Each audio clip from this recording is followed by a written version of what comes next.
Hey everybody, it's Aldo Gandhi, and I just want to let you know really quickly that our swag shop is reopened. DeepDishTees.com is where you go, and that's tees with T-E-E-S. Clever name, guys. They're the new home of our merchandise. You can get t-shirts, you can get caps, you can get coffee mugs, you can get hoodies, you can get all sorts of good stuff, and you'll help out the bar room with the purchase. So head over to DeepDishTees.com. Some may find the following disturbing. Discretion is advised. Every summer in Chicago, the sunshine spotlights the city's spectacular skyline. Its luxurious lakeshore, marvelous monuments, and the over 200 neighborhoods in the city. And it also brings to light two of the greatest sports franchises in the world. On the north side, it's the Cubs. On the south side, it's the White Sox. This is Crosstown Crosstalk.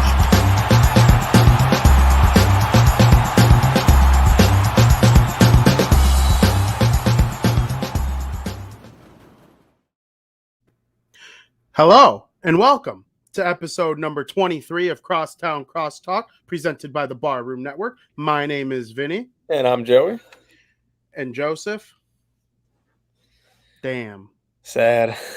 We went from last week on top of the world, getting ready for the series, to now it's just gloomy. It's a gloomy time. Do you like M&Ms? They're overrated. What a complete clown you are. That's what the colors of M&M stand for. You being a clown. How do you not like M&Ms? They're just overrated. What do you mean they're overrated? They're delicious. It's chocolate with a candy coating. And then there's different flavors. There's different colored bags. It's appealing to the eyes. I mean, why do you got to be Mr. Scrooge about M&Ms for? I'm not being Mr. Scrooge. It's just an inconvenience. I'd rather eat a chocolate bar. I'd rather eat any other candy bar. And if I want to like have something to pop in my mouth like that, just chocolate's not my option. It's gonna get all. That's crazy. I love M&M. All right, well, even though you think they're overrated, you have to have like a favorite M&M, no? Yeah. Or do you hate them? No, there's actually some really good ones. The pretzel ones are my favorite. I don't even know where to find those anymore. They're like little pretzel. What color bag are pretzels? I don't know. Those and the Crispies are really good. Crispies are light blue bag. Yeah, I don't know. I haven't seen the pretzel ones in like years. I don't even know if they still make them. M&M bag, like M&M culture is similar to Dorito culture. Like you identify them based on the color of their bag. I couldn't tell you. The only bag I know is the brown is the normal, and I want to say like the peanut one is yellow. Yeah, peanut bag is yellow. Peanut butter's like a reddish orange. Okay, pretzel M&Ms are a blue bag. Okay, yeah, absolutely. My favorite M&Ms are kind of on the new side because they used to be peanut butter in the reddish orange bag. They came out with these brownie ones. And let me tell you about brownie M&Ms. Are they like soft? Yes and no. They're softer than your traditional M&M, but they're not like chewy. If that's like a lot of people love the peanut M&Ms. Like it's a fan favorite. The yellow bag. I think it's one of the worst candies ever. Really? Yeah. When I was younger, I used to suck all the candy off and spit out the peanut. That's disgusting. No one wants to hear that. I feel like everyone did that. What show was it? Isn't there a show where someone does that? Zoe 101. Is it Zoe 101 from back in the day on Nickelodeon? Someone eats all the chocolate coating off of them, and then the girl comes in and eats the leftover peanuts that were in the bowl. She thought they were just regular peanuts. Yeah, that is just disgusting in every way, shape, or form. Like eating things with other people's saliva and mixed in with it is just absolutely disgusting in every way. Yeah. I really like M&Ms. If I had to come up with like a Mount Rushmore of M&Ms, I would definitely put like the brownie ones, the peanut butter ones. I really like the plain ones. And I got to tell you, your crispy pick, those crispy M&Ms, how would you even describe what the thing is on the inside? It's like a little wafer. But it's not like a Whopper. It's like a softer wafer than a Whopper, if that makes sense. Almost like what's in a Kit Kat. Yeah. Yeah. And Kit Kat is my number one favorite chocolate bar. But like a Whopper or Whoppers are gross. What's the red one called? The red bucket. Malted milk balls. Yeah, yes, those are fucking really good. I'm not a fan of like those types of chocolate, whatever you call them, like mini candies. Maltesers is what they're called. Maltesers. Yeah, it's like, they started in like Britain. If you haven't had Yeah, they're all malted milk balls. That's like what Yeah. they're called. if Yeah. they're called Maltesers. If you haven't had Maltesers and you like that kind of thing, like trust me, you won't be disappointed. I used to go to town on a whole bucket of them. For sure. But like, you don't like M&Ms? Like, if I bought you M&Ms, you wouldn't be like borderline thrilled? No, I probably wouldn't even open them. Because I know someone likes them more than I do. I mean, if you bought them for me as like a gift, That's disappointing. no, yeah, not an M&M guy.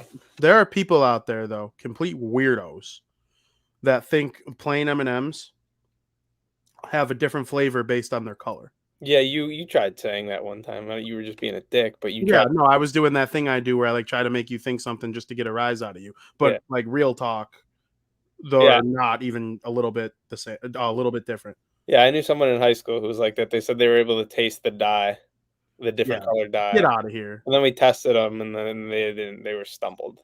Those types of people have like gerbils for pets or something. Like they don't just buy a dog or a cat like everybody else. Yeah. You know, me talking about M&Ms what brings warmth to my heart because I just love M&Ms. Like I always have. They're some of my favorite. I'm trying to think candy. what made you think of M&Ms and what started that as today's topic of discussion. And the only thing I could think of is M&M Man. Did that not even cross your mind? No, that didn't even cross my mind. M&M Man is banned for, I think it was for canoodling with Marlins Man. Oh. So I definitely, I like M&M, man. He's a diehard White Sox fan. I don't really have a reason for bringing up M&Ms today. Like sometimes my brain is just like the big, dark, scary tiger cave from Aladdin, and you don't know what you're gonna get when you go inside of it. And today I just pulled out M&Ms. So you know that's just what it is. Yeah, I guess I don't hate that at all. And I hate hearing you call my beloved M&Ms overrated. I would never do that to one of your favorite candies. You don't even know my favorite candy. Your favorite chocolate bar? Yeah. $100,000. No. Take 5. Yeah. I did know it, you clown. You got it wrong. But I quick. It's not like I. You would have got booted off the game show. No, but after I said $100,000, it's not like I sat there thinking about it for a second answer. I immediately flipped to take 5. Like know that I knew it. The audience at home knows that I knew it. $100,000 is probably not even. I mean, I used to love $100,000. That might be what I'm thinking, but I definitely like right after you finished talking, take 5. I didn't even have to think about it. I know yours. What is it? The Reese's Cup. Nope. Yeah, it is. You just don't know it. I just said a Kit Kat like 10 minutes ago. It's a Reese's. You always you always go for the Reese's. You're just saying it's a Kit Kat, but deep down, I know more about you than you do. It's a Reese's. You're out of your damn mind. I've been like enjoying Kit Kats lately because they've been making new flavors. Like they got the mocha coffee one. When it comes to new dark flavors, chocolate one, for those who don't know, I love dark chocolate. It's my favorite, and they got a dark chocolate Kit Kat now. And those. Have you not seen like the new flavors of like Reese's? They got the fast break. Yeah. We tried them together. There's so many of them. Yeah, no. Reese's is outstanding. Skylar likes $100,000 bars. I like $100,000. Listen, there's no $100,000 slander coming from us. No, I just said they used to be my all-time favorite. Just as I got older, I became less of a caramel fan. Yeah. Although I had something caramel recently, and this can kind of lean into our first topic, of course. My caramel. No, your caramel's very good for your cheesecakes. Order a cheesecake at Joey Does Dessert on Facebook. I just made 3 batches of fresh salted caramel. The holidays are coming up, people. You want to buy cheesecakes from Joey. I had ranked in the later portion of the season. And by later portion of the season, I mean like within the last month. Yeah, we got people guessing our candies, and they're spot on, don't you think? I mean, she heard you say it. That's what I'm saying. That was the joke. In the later month of Guaranteed Rate Field season at home, I've been tasting the churros, and I've ranked them 1 through 5, and I'll reveal plain. Isn't plain one of the plain vanilla, chocolate, caramel, strawberry 5. Oh, I thought like vanilla was plain. No. There's a plain one with no filling? Yeah, Who the fuck would want that? me. What are you talking about? When It you're was getting last. churro, It was last on the list is it at because least cheaper? no, they're all $5, which is You're wildly paying the overpriced. same price for them to not I have an spent ingredient. $25 on churros in the last month. You're paying the same price to not have an ingredient. Yeah, but I don't know. It's the same thing. It They're costs them robbing you nothing to blind. fill it. It costs them nothing to fill it. Plain was last, even though I enjoyed it. Strawberry was second to last. Chocolate was third to last. Vanilla was second best. Number one, caramel. And I'm not a caramel guy, but the caramel churro at Guaranteed Rate Field is muy bueno. Speaking of guaranteed rate field, which we're going to talk immensely about in a few minutes here, as we took our final trip to guaranteed rate field on Tuesday. Next season, I know we're going to go to just as many games, if not more. I plan on making a list of all the food I consume at guaranteed rate field because I've eaten so much at guaranteed rate field. My goal is to try everything, and I didn't even accomplish that. There's just so much delicious food there. So we're starting fresh next season, and I'm taking pictures of everything. I'm gonna have a list of all the guaranteed rate food. Maybe you could make it a Twitter trend / crosstown crosstalk trend where we like do Joey's Eats at Guaranteed Rate Field. And then you could try like the chicken fingers at Wrigley Field. Yeah, and then before you know it, I'll be working with like Alyssa, and like I'll be the food guy at Guaranteed Rate Field. You'll see me on the screen. Be like, hey, if you haven't tried this, go to section 114. It's get it while it's hot at the I'm net. sure I could hook it up with connections to Alyssa. We can make that happen. Yeah, I'd be the official food guy of Guaranteed Rate Field. Oh, that would be great. They're dead. Yep. 3-1 series loss to the Houston Astros. The Astros were clearly a better team from top to bottom. I don't know if they're a better team. They performed better and they know how to play better in the playoffs. And the first two games in Houston were very tough. Going down 2-0 is not a recipe. You're not going to win when you do that, even though it was on the road. It also kind of made me realize how important home field could be.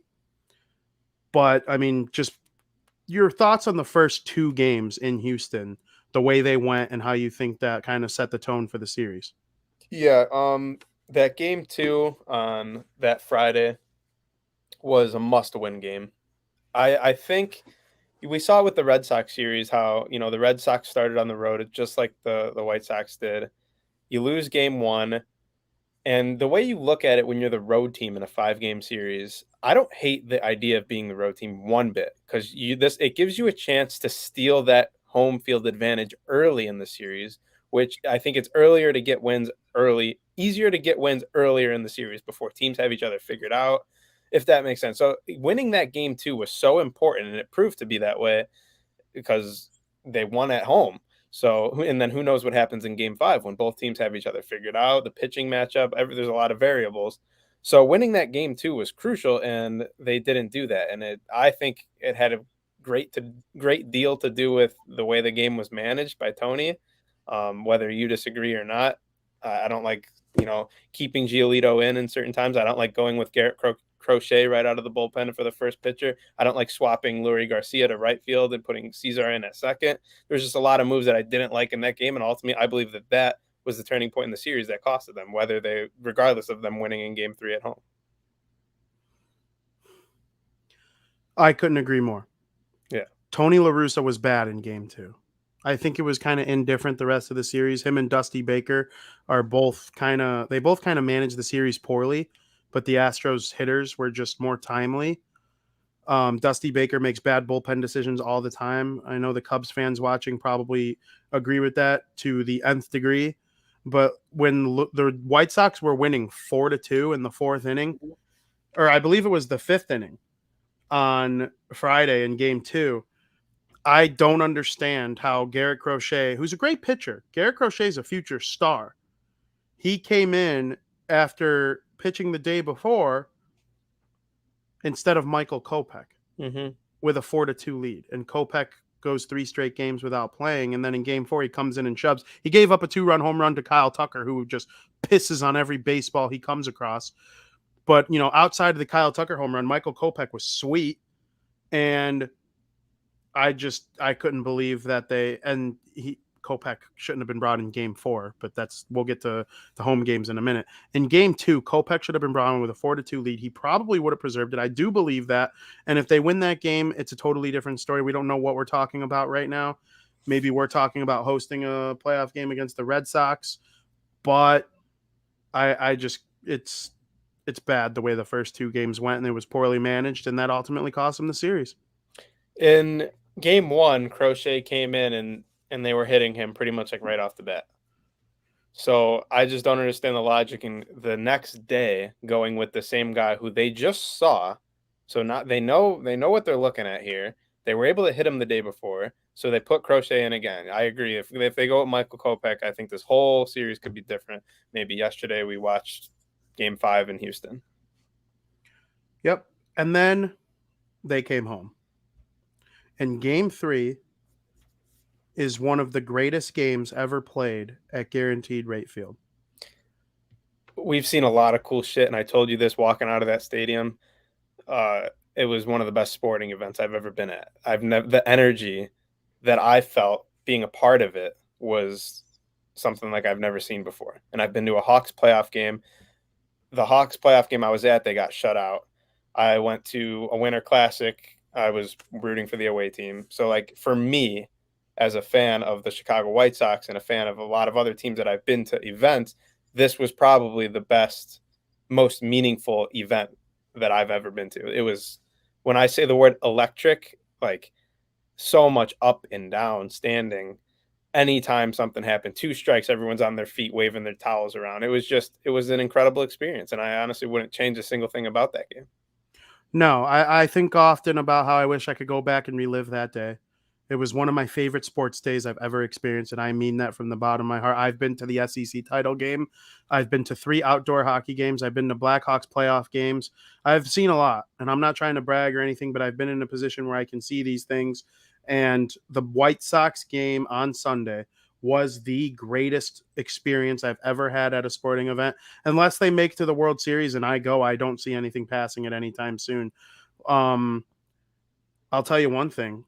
The people who were on the TV saying that there was louder and more rambunctious than any Cub playoff game in the last 10 years, I'm not going to sit here and disagree with it just because it's my favorite team and try and sound humble, because I don't see, like, that was unbelievable how loud it was. I couldn't hear Gene Honda at all.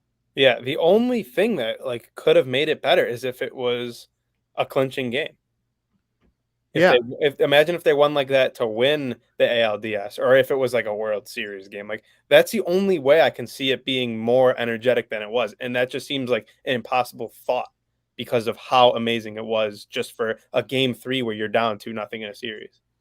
Yeah, and it makes me laugh because, like, people do care about the White Sox, no matter what any talking head says to you about the White Sox, or any family member that doesn't know what the hell they're talking about. Like, that was proof. That was over 40,000 people. Every single seat was filled, corner to corner on the 500 level. It was incredible. Yeah, I mean, shit talking their attendance going forward is just translating to I'm stupid. Yeah, because when they lose, they're not going to fill. They're not like, that's what I've always given the Cubs credit. They're the lovable losers. When they stink, the people show up. When they're good, the people show up. That's not the case for the White Sox. People would rather watch at home when they stink.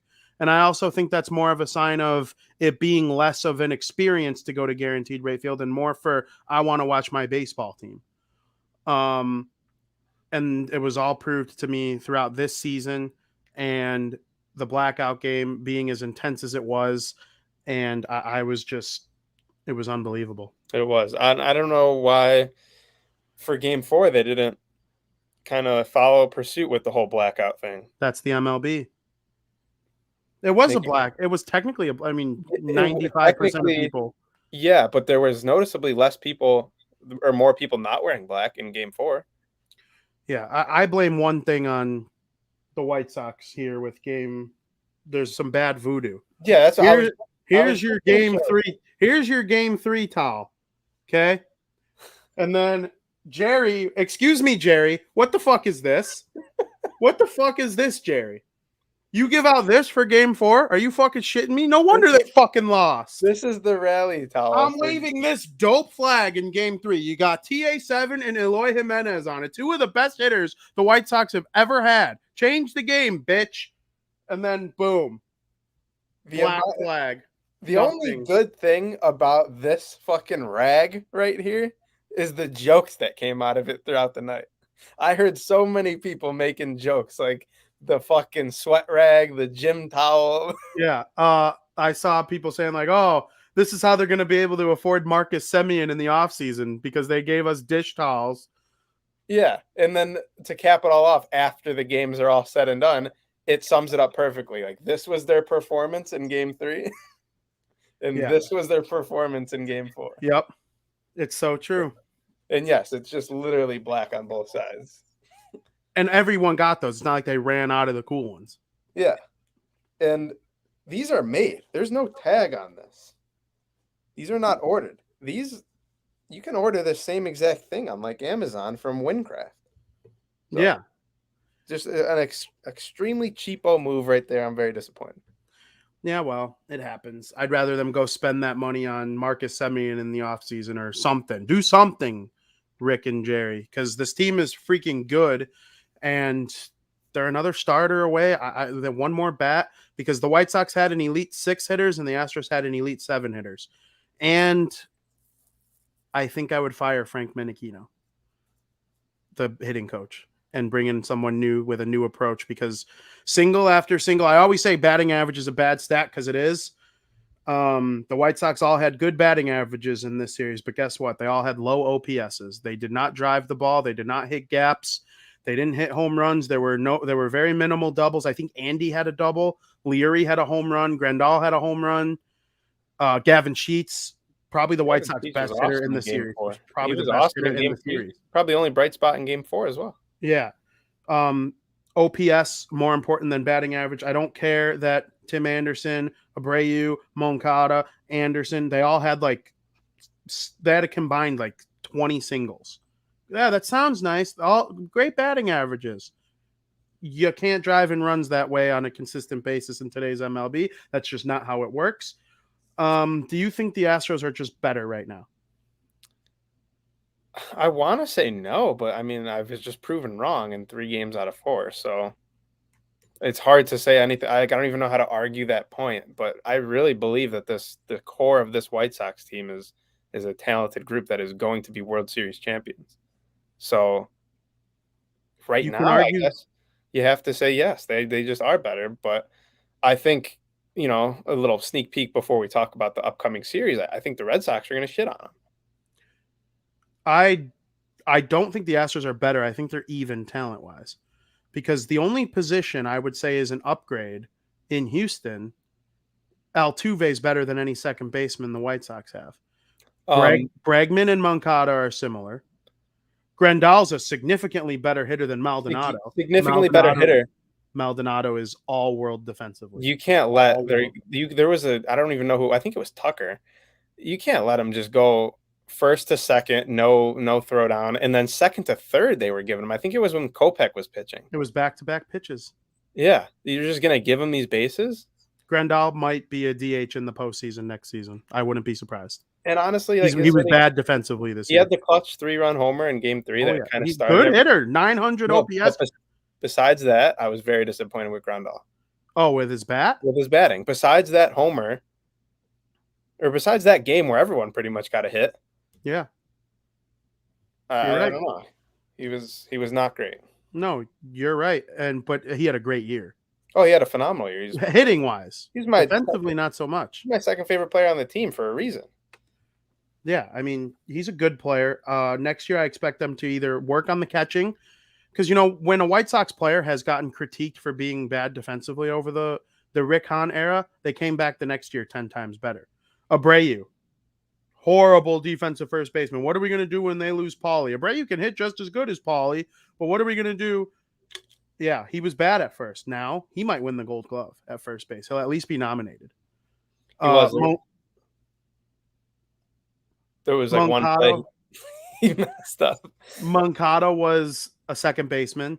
below average defensive second baseman. They moved him to third base, and now he's a Gold Glove level third baseman. Tim Anderson led the league in errors in 2019, even though he won, all sorts of offensive awards. The following year, comes back, defensive superstar now. The only one who is sick right off the gate is Lou Bob. Luis Robert is the greatest prospect the White Sox have ever had. Because Frank Thomas, as good of a hitter as he was, he didn't play a defensive position the way Robert does. Dude's a vacuum out there. I've seen him make like 2 mistakes in his career so far defensively. I mean, when the ball's hit in his general direction, he catches it. When I'm very optimistic, especially when I'm at the game.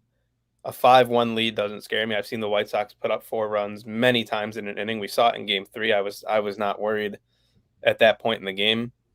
Game 4, though, when they were down, and then all of a sudden Luis Robert comes out of the lineup with his hamstring tightness or whatever it was, that kind of made me a little less optimistic about, because you need that guy in your lineup. Yeah, but you would take Robert over Houston center fielder. Yeah. You would take Eloy over Brantley probably. 100%. Bregman and Moncada are similar, but I'd probably roll Moncada. That's tough. It's close. I don't know. I think I'd rather go Bregman on that. Moncada was a 4-win player this season. He had like MVP numbers and nobody talks about it because he's like the 5th best player on the White Sox.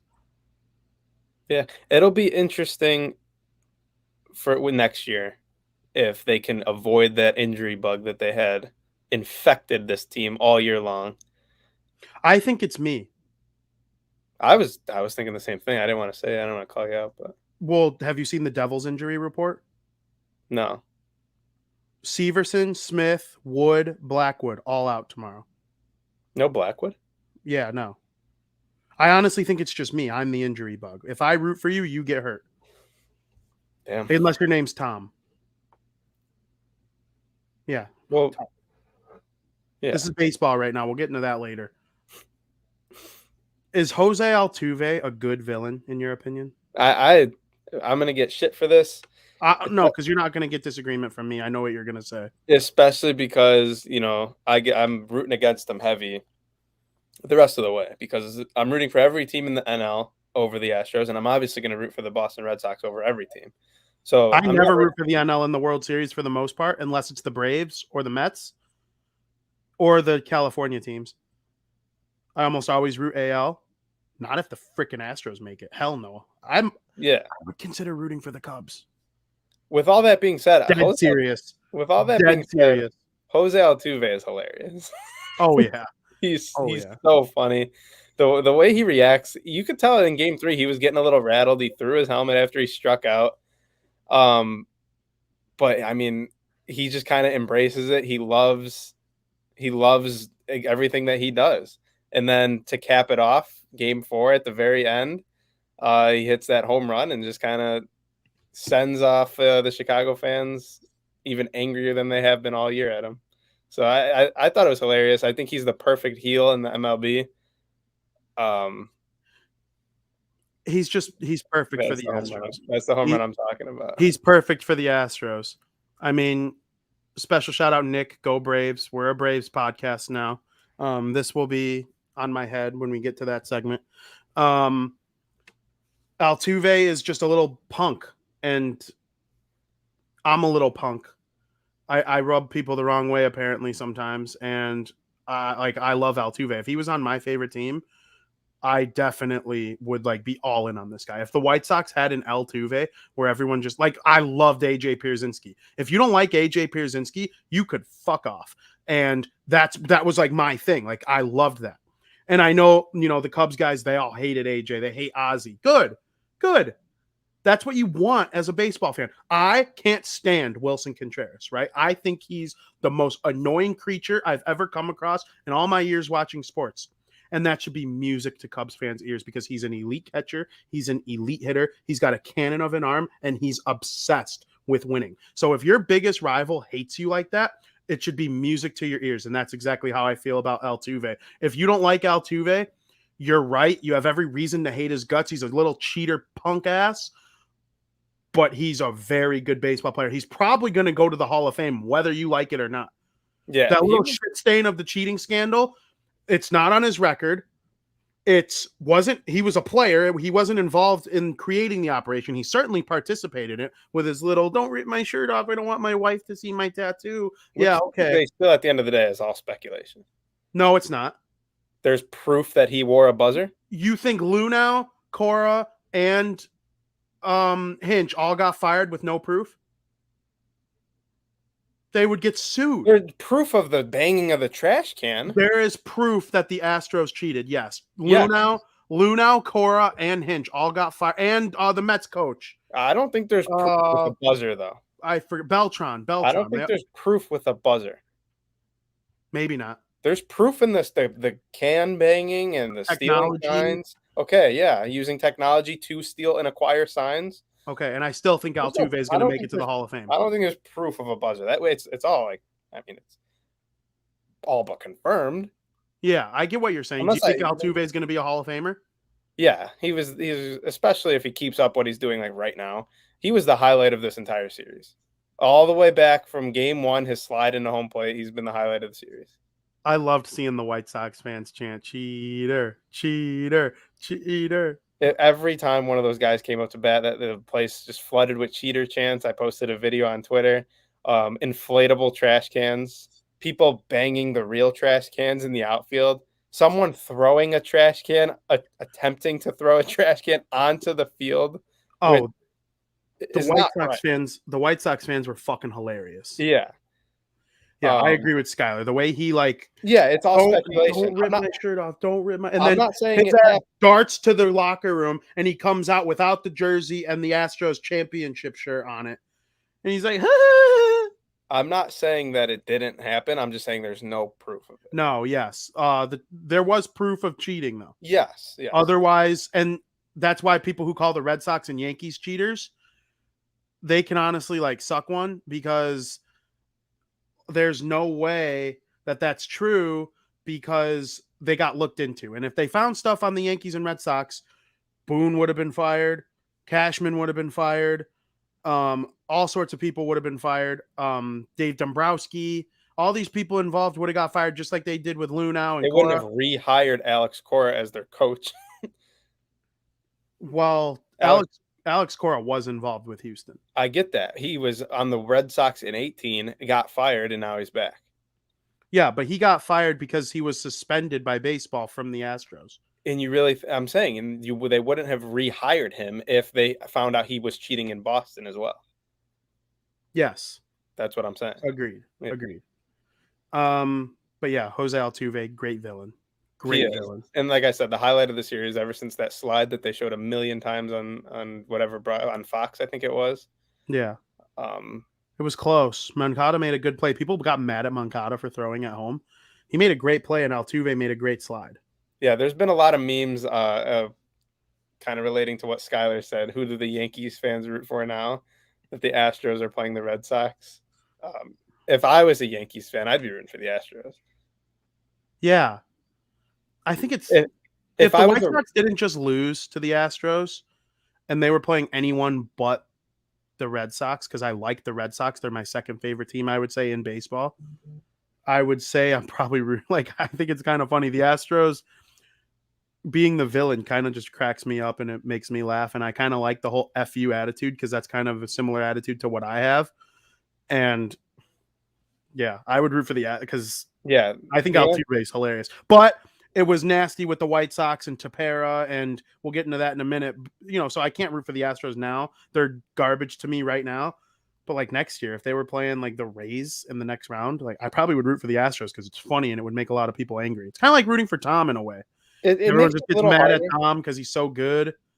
It makes it a little harder right after it beats your team. Yeah, exactly. Right now, a lot of White Sox fans are sour. I'm sour. I'm so salty. Your team. This is me right now. Drip it all over me. I guess if most Yankees fans are like me as a Red Sox fan, I would say the answer to Skyler's question is they're 100% rooting for the Astros. Because if I was in this situation, which was possible, if the Yankees would have beat the Red Sox in the wildcard game, went on to beat the Rays, and then everything played out in the ALDS with the White Sox like it did, it would be Yankees versus Astros. I would root for the team that just eliminated the White Sox, and everyone would hate me for it.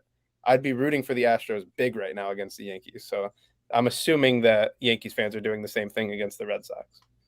Most Yankee fans were rooting for the Astros to beat the White Sox based on some words that were happening throughout the season between the White Sox fans and the Yankees fans. Oh, Yankees White Sox in a playoff series would be rowdy because It's low key turning into a rivalry. I think it mainly has part to do with the fan bases. They just, for some reason, don't like the Yankees. Just don't like the White Sox. I don't get it. It's Chicago, New York. I mean, there's a very simple connection. I feel like Yankees fans though would like the White Sox fans and not like Cub fans. No, because they're each other. Oh, They're I guess that brothers. makes sense. Like Mets fans would like the White Sox. The Mets fans and the White Sox fans were the sons of Uribe. Yeah, that makes sense. Yeah, go Mets. Oh, I took so much shit in 2015 when the Mets played the Cubs. And then the Mets went on to get smoked by the Royals. So I guess I had it coming to me.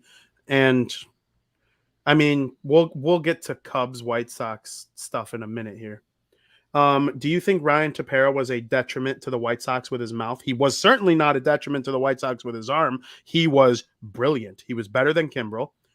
The White Sox getting Tepera was huge. The Cubs won the Kimbrel trade. I've been saying it since it happened. Unless, depending on the return they're able to get for Kimbrel if they move him. They're not going to get Madrigal and Hoyer-worthy people. You never know. I do know. Okay, let's say they get a low-ranked prospect and he ends up like blossoming into something that was. It would be very unlikely. You never know. I would still say the Cubs won. You never know. And you also never know if a flame-throwing setup man that could throw 100. You also never know if Hoyer becomes a bust, and he's not going to. He was the Cubs' best reliever. He was significantly better than Kimbrel in the second half, like significantly. Maybe Madrigal's going to stink. You just never know. I'm not that high. Like I always say, batting average is a bad stat, and that's where Madrigal shines.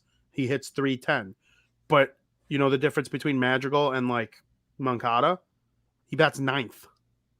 If you have a slap hitter batting ninth and he gets on base like nobody's business, then I guess it's fine. Especially with, you know, the Cubs are going to have a pretty solid top 4 in the lineup next year if Schwindel comes back and plays well and Wisdom. Yeah, Madrigal's going to be sick for the Cubs, and Hoyer already is sick for the Cubs.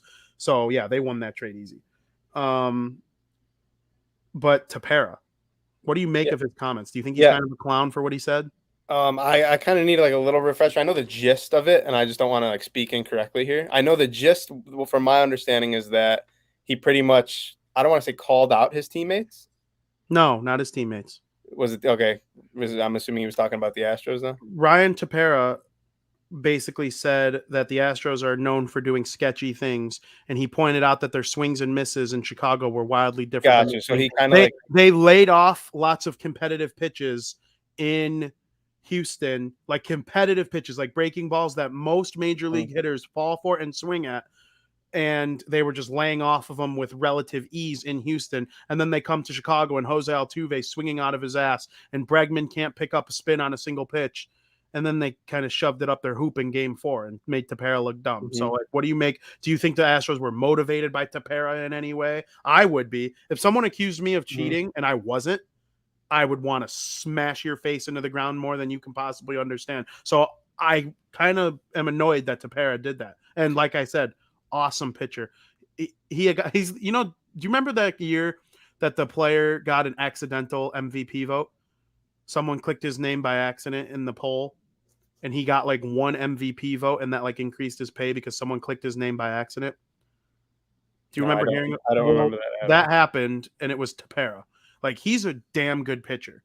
Yeah. I think those are kind of clown comments. We kind of saw it with the Mets and Yankees series, like a couple weeks before the season ended. Yeah. With, you know, the whole accusing of whistling in the dugout and for the sign stealing and pitches and all that.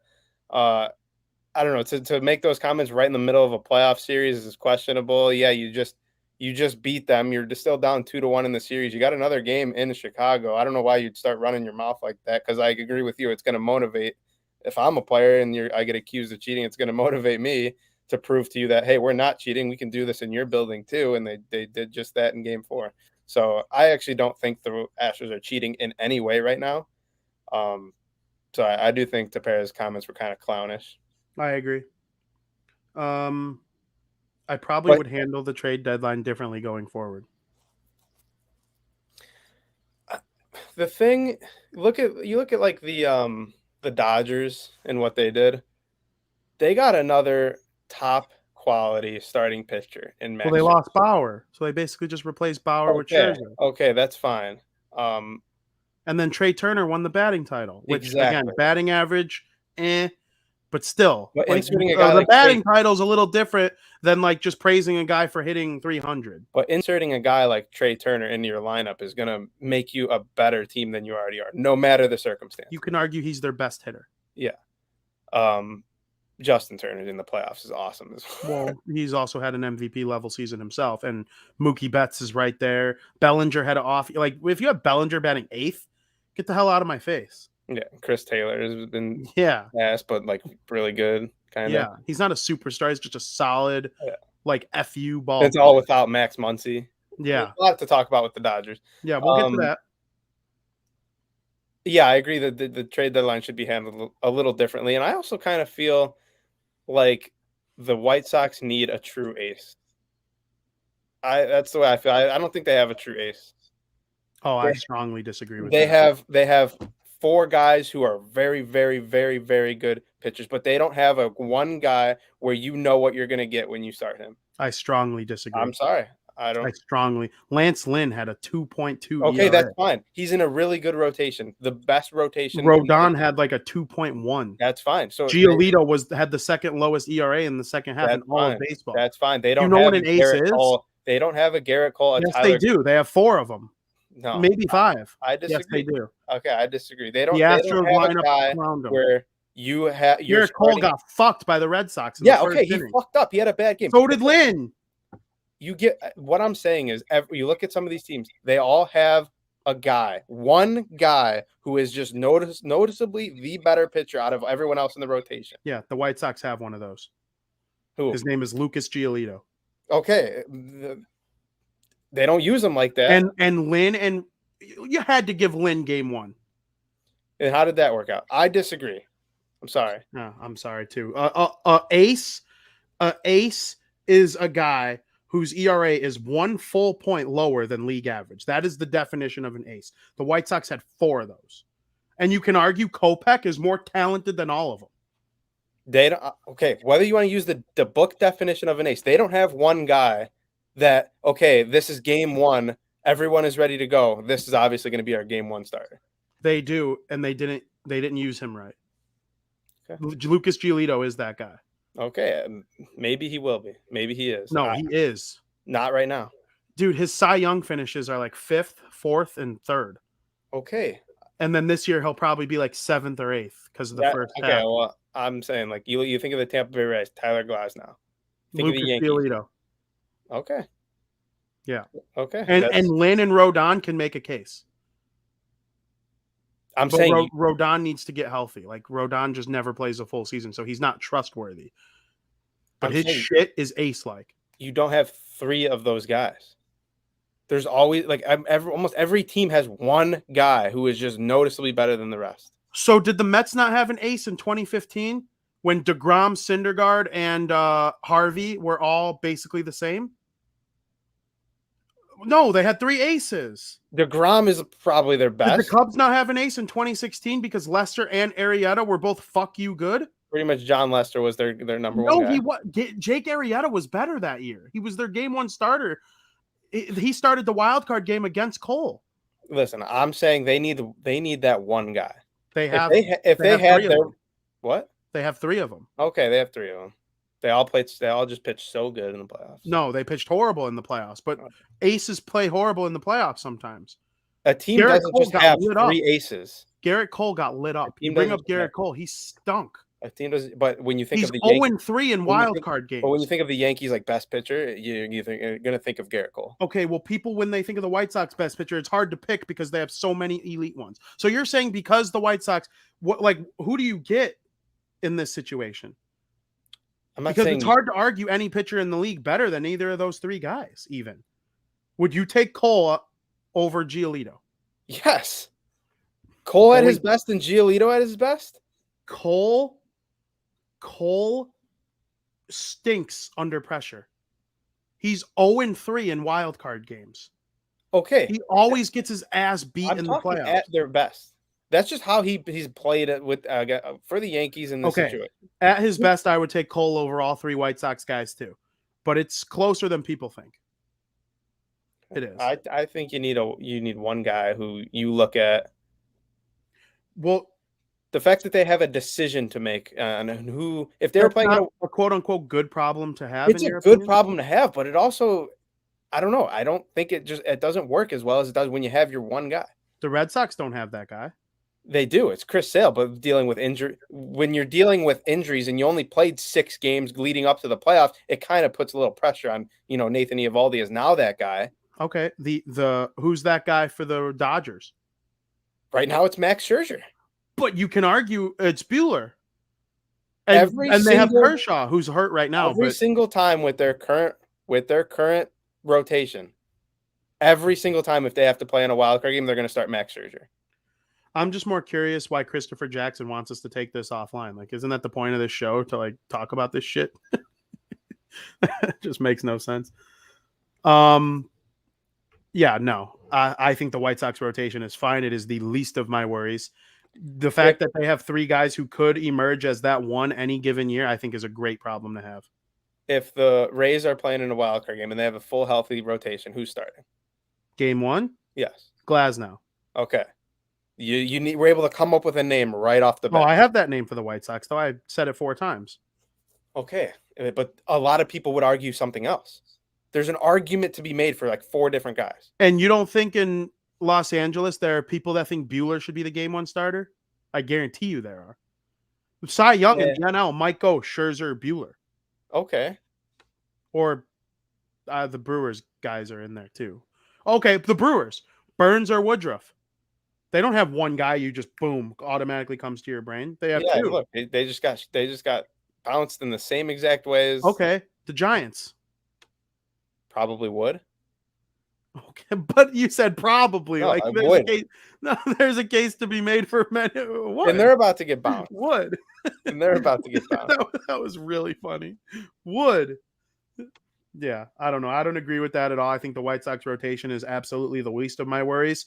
In fact, they're going to take from it's a phenomenal rotation, but if they had one guy to just go to, they're not going to find a pitcher better. Maybe it could be Giolito, but they're not going to find anyone better than Giolito, Lynn, and Rodon just out there. And Cease, even Mr. 3.2 ERA himself out there. Maybe develop Kopech into that guy. Well, Kopech has the talent to be that guy, but I don't know if they're going to take him out of the bullpen. Like, he was just so good in that role this year. It's like, does he become Andrew Miller? Does he become, who's another good long reliever in the MLB? What Hader used to be before they turned him into a closer? I wouldn't like that. That would suck for Michael Kopech. I guess. But, I mean, yeah, Giolito's the guy. And that would suck for that trade. No, Moncada's a 4-win player, and they were never winning anything with Sale. Never. They might have made it to the wild card game in 2017. If Kopech doesn't start and become a dominant starter in the league, I would say they won that trade. It's even. Moncada's a superstar. Not even right now. It will not be even until the White Sox win the World Series with those guys. I guess if you look at it that way, in terms of winning. But the White Sox got what they needed. You make trades to better your team to win the World Series. That's what it's about. You make trades to give your team what they need. It's not because they fucked up the Sale trade if they don't win the World Series with this core. No, but I'm saying there are other contributing factors. As of right now, the Red Sox have benefited more from that trade than the Chicago White Sox. Yeah, I guess over a 2-year span. I'm saying that's what I'm saying. Yeah, but over a 10-year span, the White Sox did better, whether they win the World Series or not. No, that's not true. Over the 10-year span, if the White Sox don't win jack shit and Yohan Moncada is on the downhill of his career and they don't have a World Series, the Red Sox dominated that trade. No, because it's not the reason that they didn't win the World Series. It doesn't matter. You're looking at that trade specifically. I'm not saying that the White Sox fucked up big time. They weren't a competitive baseball team, but you make trades to better your team to win the World Series. The only thing anyone in the organization gives a fuck about is winning the World Series. If they don't win the World Series with those guys, then that trade benefited the Red Sox more. So you're telling me that the Washington Nationals, as of right now, won the Adam Eaton trade? They Was gave Adam up Eaton, Lucas. They gave up Lucas Giolito, Reynaldo Lopez, Adam Eaton, and Dane Dunning, who turned into Lance Lynn. Adam Eaton helped them get a World Series in 2019? Yeah, Then yes. you're out of your mind. That is not the sole reason the Nationals won the World Series. And if the White Sox don't win the World Series, it's not because they fucked up the Adam Eaton trade. Would the Nationals have redone that trade if it meant if they don't win the World Series?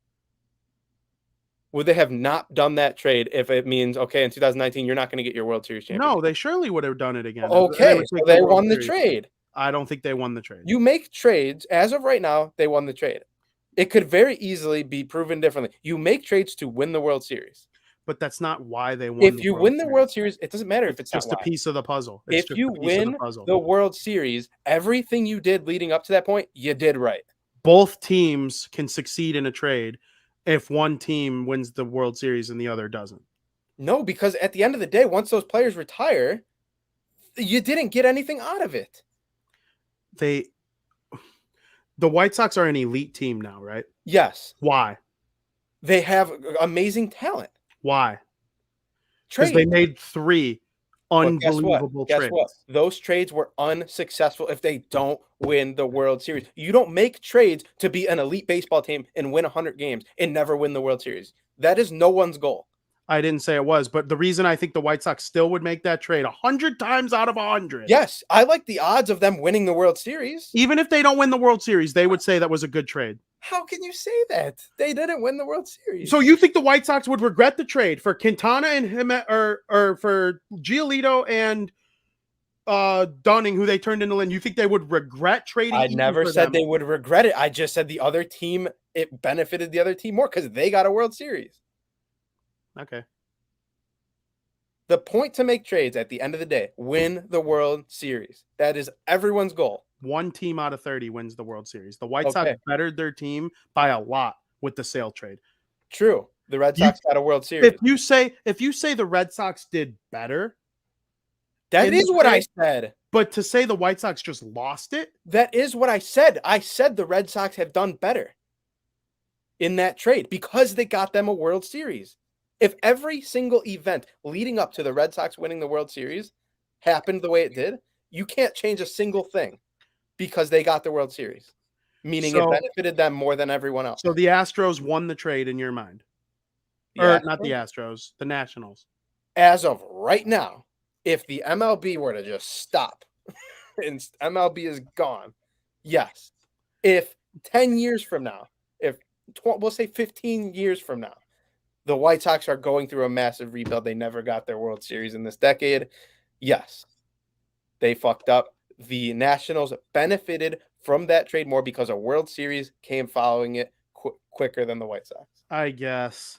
I don't know. Because thinking about giving up Moncada and Kopech it doesn't matter. I'm not saying it's not a good trade. I'm not saying it's not a good trade. No, it is a good trade. That I'll argue. Would the Red Sox take that trade back? No. Because it got them a World Series. But I've always said it was an evenly fair trade, whether the White Sox win the World Series or not. Would the Nationals take that trade back right now? No, because they got a World Series right after. Yeah. I mean, it depends. I would like to hear the opinion of the Nats GM on his opinion of how much Adam Eaton contributed to them winning the World Series. Everything is irrelevant when you win the World Series. Yes, I get that. Like, it's like saying the Cubs would make the Aroldis Chapman trade 100 times out of 100 again. It doesn't matter. Even though I don't think the Yankees don't regret it at all. The Yankees? The Aroldis Chapman. For Aroldis Chapman. Yeah, I almost brought up the Quintana trade, but the Cubs didn't win the World Series with Quintana. The end goal in everything is you win the World Series. Yes. Okay. I see what you're saying. The Red Sox. Yes, the Red Sox have benefited more from that trade because they got a World Series. Yes, but nobody will ever tell me that the White Sox made a bad trade. Ever. I'm not saying winning. That. Okay, that's fine. They were not winning anything with Sale. Nothing. I'm not saying that, but the Red Sox and Moncada and Kopech started the rebuild, and it worked. The Red Sox benefited more from that trade. as Yeah. of now. It Yeah. could change. Yes, Sale was unbelievable for the Red Sox. But if Michael Kopech ends up being a starter and he wins 4 Cy Youngs and Yohan Moncada wins a batting title and they don't win a World Series, I will still argue that the Red Sox benefited more from that trade. I guess. To me, what makes a team benefit from a trade Is if each it gets you your end goal. No, each team gets what they need from that particular transaction. But if getting what they need doesn't ultimately give them what they want. If the White Sox went on and traded Quintana for a bag of rocks and traded Adam Eaton for a bag of beef jerky. And then they won the World Series, I'd be saying the White Sox benefited more from that. No, that's not what I was going to say. Well, that's what I'm saying. I was going to say if they fucked up the rebuild, it's always going to be Joey. He's more likable than me. The rebuild, if it didn't work, except for the Sale trade, that would be because the other moves that followed were messed up, not because the White Sox made a bad trade with the Red Sox. I didn't. You're putting words in my mouth. I never said it was. I never said White Sox made a bad trade. I didn't say you said that. Okay. They need to get more extra base hits in the playoffs, though. Win or lose trades. And they need better pitching in the playoffs. Yeah. All the Cub fans watching this are probably freaking laughing their balls off hearing us not rip on the White Sox, but argue over them. The Cubs benefited from every trade they made prior to 2016 leading up to that. So you think every Cub fan that rips on Jason Hayward's contract is a moron? Did they give him the contract before or after? Yeah. They gave it to him and then won the World Series the next year. Yeah, I mean, you just got to live with that. You got your World Series. It is so hard to win. That is like the most hated thing that Theo Epstein ever did. Okay, well, 108-year hiatus Cub fans are now being greedy because you got your World Series. It is so fucking hard to win the World Series. It is so hard to win the World Series. It is so hard to win a championship in your league. If you get that, you enjoy the fuck out of it. So every Cub fan that hates Jason Hayward is an idiot? It got you a World Series in that time, at that point in time. So, yeah. It didn't, though. He kind of stunk even then. Contracts are a little different. Because he made the speech in the World Series during the rain delay. You had the guy regardless. You didn't give anything up. You didn't bring anyone in. The guy was on the team regardless. Maybe contract you can argue, I guess. Yeah, we're going to have to agree to disagree because in no way, shape, or form do I think that the White Sox in any way lost that trade, whether the Red Sox won the World Series or not. How do we agree to disagree? Because I never said that they lost the trade. I said the Red Sox benefited more from the trade because they got a World Series. Okay. Yeah, okay. I can get on board with that. Okay, well, that's we were arguing the same point. No, we're not arguing the same point because I still will stand by that take even 10 years from now if the White Sox win 105 wins every single game. Or every single season, if they get 105 wins. No, but I will always stand by they got what they needed from the Sale trade, the Quintana trade, and the you can say it got what they need. You can say they got what they needed. They got more than what they needed in all three of those. You could say it got what they needed all you want. More than what they needed. At the end of the day, if it doesn't get them what they actually want, then the other team is going to be the more beneficiary team in that trade. Because it got them what they want, and that's a World Series. Yeah, so if Kimbrel continued to suck, but the White Sox went on to win the World Series this year, but Kimbrel was awful. And then Cody Hoyer and Madrigal go on to be superstars for the Cubs. But they just come up short of the World Series a couple straight years. The White Sox won that trade? Yeah, I would say they benefited more from the Cubs in that trade. If the Cubs never win the World Series with those guys. I'm not going to agree with that. I'm sorry. Sometimes winning the World Series doesn't put the stamp on a trade for me. Because it depends on so many things. With the Red Sox, every fan wants a dynasty. If you get your World Series, it doesn't matter what the fuck you just gave up to get it. You got your World Series. Yes, but if Kimbrel wasn't a huge factor in why, and you gave up Madrigal and Hoyer for that, like ripping on Chapman to me is dumb. He was awesome with the Cubs. Yeah, you gave up Gleyber Torres and he went right back. I would argue that because guess what? They just won the World Series without Hoyer and without Madrigal, so they didn't need them. Okay, yeah, I guess, but there are teams, the good teams look for the future and the present at the same time. Okay, well, you work on the present before you can even think about the future. I guess. But yeah, if Kimbrel stunk and they went on to win the World Series, I would still say the Cubs benefited more from that trade. I think the White Sox benefited more from the Adam Eaton trade. I don't Okay, care that the Nationals won the World Series. if you would you choose for the White Sox to win the World Series next year, but the preceding year or the following year, 3 of those starters had to leave? Would you do it? Yeah. What about 4 of them? Yeah. 5 of them? I would drive them all to their new destinations in my car if I had to. So you don't care about the future. You care about the present. You care about winning I the want to World see my team win the World Series, but would it be nice to see them do both at the same time, like the Dodgers, the Rays, Okay, the Red Sox? that's fine. That's all I'm saying. That's I fine. would like to see my team be one of those powers that doesn't go 88 years without a World So Series. That doesn't go with you 108 value years that one without. World Series.